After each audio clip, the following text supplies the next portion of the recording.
sikoyo soki omoni ke moto yango akwei aperdre connaissance azopema te nde tozala sikoyo na bamwa babiloko ya kosala du genre au maintenir ye avant secours eya okolalisa ye osali oyo babengaka massage cardiaque mpe bouche à bouche yango wana olinga mingi tokota mingi na mozindo te po peut-être bato bakolanda biso bakose perdre un peu nakolinga nalingi kaka koloba un peu en général ke en cas ya omoni mutu aza na pema par exemple koza na ndako moni mama na bino pema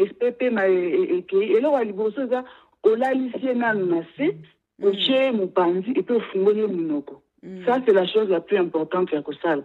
après nde na baka mosusu nde oyeba soki omoni azopema to azopema te nde okosala biloko mibale oyo nauti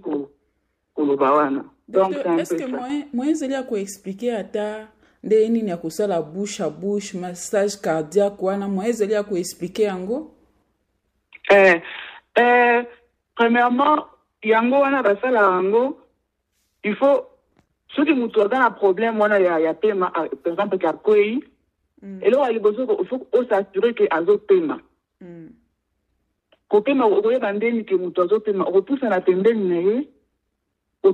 tant mutu apema omona quand même tolo ezosala mouvement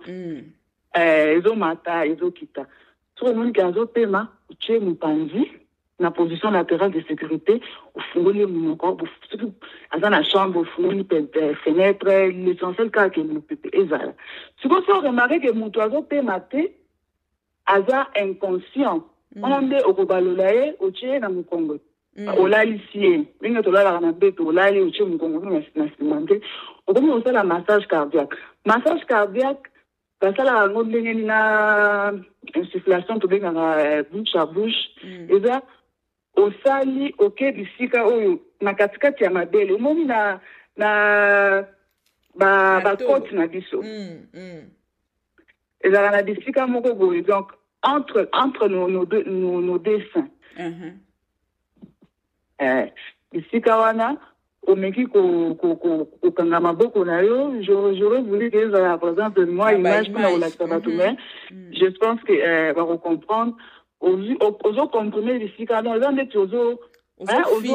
ozokomprime bisika wana ozokomprime yango après otie lisusu mopepe na monoko ya motu okomprime lisusu otie mopepe na monoko ya motu entre temps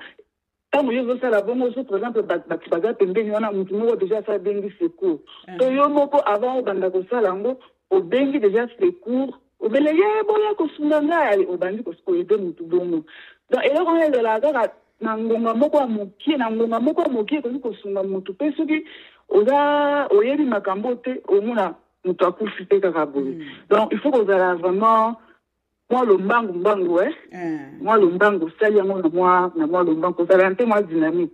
osali yango mbangu ale soki basekuru bakoya bango nde bayebi ndenge nini bakoprendre motu wana en charge bayebi eloko nini batechnique nini bango moko bakosala